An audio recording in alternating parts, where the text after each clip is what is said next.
ದಕ್ಷಿಣ ಕನ್ನಡದ ಬೆಳ್ತಂಗಡಿ ತಾಲೂಕಿನಲ್ಲಿರುವ ಶಿಶಿಲದ ಶಿಶಿಲೇಶ್ವರ ದೇವಾಲಯ ತನ್ನದೇ ಆದ ವಿಶೇಷತೆಗಳಿಂದ ನಾಡಿನ ಭಕ್ತರ ಗಮನ ಸೆಳೆದಿದೆ.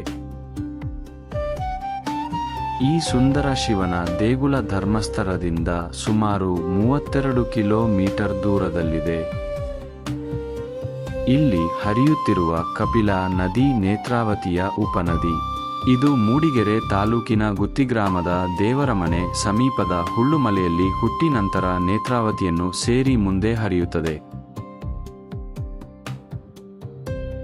ನಿಸರ್ಗದ ತಪ್ಪಲಿನಲ್ಲಿ ನೂರಾರು ವರ್ಷಗಳಿಂದ ನೆಲೆಯಾಗಿರುವ ಶಿಶಿಲೇಶ್ವರ ದೇವರು.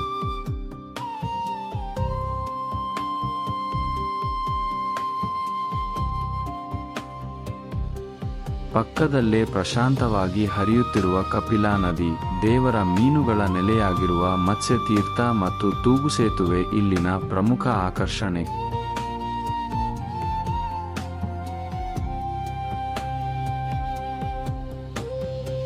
ಒಂದೆಡೆ ಪಶ್ಚಿಮ ಘಟ್ಟಗಳ ಸಾಲು, ಮತ್ತೊಂದೆಡೆ ಪ್ರಕೃತಿಯ ಮಧ್ಯೆ ಶಾಂತವಾಗಿ ಹರಿಯುತ್ತಿರುವ ನದಿ. ಇವುಗಳ ಮಧ್ಯೆ ಭಕ್ತಿಯ ಸುಧೆಯನ್ನೇ ಹೊತ್ತು ನೆಲೆಯಾಗಿರುವ ಶ್ರೀ ದೇವರ ಸಾನ್ನಿಧ್ಯ ನಾಡಿನ ಭಕ್ತರನ್ನು ತನ್ನತ್ತ ಸೆಳೆಯುತ್ತಿದೆ.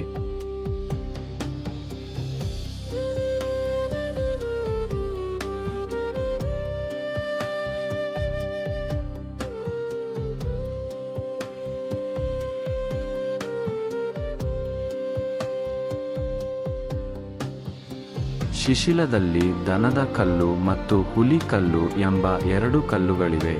ನದಿ ಬಳಿ ನೀರು ಕುಡಿಯಲು ಏಕಕಾಲಕ್ಕೆ ಬಂದ ದನ ಮತ್ತು ಹುಲಿಯ ನಡುವೆ ಸಂಘರ್ಷ ಏರ್ಪಡುವುದನ್ನು ತಡೆಯಲು ಶಿಶಿಲೇಶ್ವರನು ಅವುಗಳನ್ನು ಕಲ್ಲಾಗಿ ಪರಿವರ್ತಿಸಿದ ಎಂದು ಹೇಳಲಾಗುತ್ತದೆ.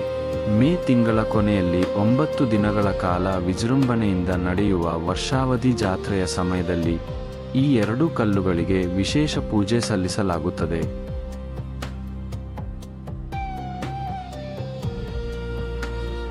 ದಕ್ಷಿಣ ಕನ್ನಡದ ಎಲ್ಲಾ ದೇಗುಲಗಳಂತೆ ಈ ದೇಗುಲದಲ್ಲಿ ತೀರ್ಥ ಬಾವಿ ಇಲ್ಲ. ಅದರ ಬದಲು ಮತ್ಸ್ಯತೀರ್ಥವನ್ನೇ ದೇವರಿಗೆ ಅಭಿಷೇಕ ಮಾಡಲಾಗುತ್ತದೆ. ವರ್ಷಾವಧಿ ಜಾತ್ರೆಯ ಸಂದರ್ಭದಲ್ಲಿ ದೇಗುಲದ ಮೂಲಸ್ಥಾನವಾದ ಕುಮಾರಗುಡ್ಡೆಯಲ್ಲೂ ದೇವರಿಗೆ ವಿಶೇಷ ಪೂಜೆ ಸಲ್ಲಿಸಲಾಗುತ್ತದೆ. ಈ ದೇಗುಲಕ್ಕೆ 700ಕ್ಕೂ ಅಧಿಕ ವರ್ಷಗಳ ಇತಿಹಾಸವಿದ್ದು ಜೈನ ಅರಸರು ಇದನ್ನು ನಿರ್ಮಿಸಿದ್ದಾರೆ ಎಂದು ಹೇಳಲಾಗಿದೆ. ದೇಗುಲದಲ್ಲಿ ಶಿಶಿಲೇಶ್ವರ ಪ್ರಮುಖ ದೇವರಾಗಿದ್ದು, ಜೊತೆಗೆ ದುರ್ಗಾ ದೇವಿ ಮತ್ತು ಮಹಾಗಣಪತಿಯ ಸಾನ್ನಿಧ್ಯವಿದೆ.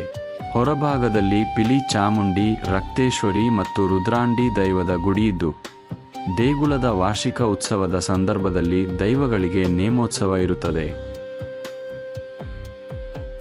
ಧರ್ಮಸ್ಥಳದಿಂದ ಕುಕ್ಕೆ ಸುಬ್ರಹ್ಮಣ್ಯ ದೇವಸ್ಥಾನಕ್ಕೆ ಹೋಗುವಾಗ ಒಮ್ಮೆ ತಪ್ಪದೇ ಭೇಟಿ ನೀಡಿ. ಶುಭವಾಗಲಿ.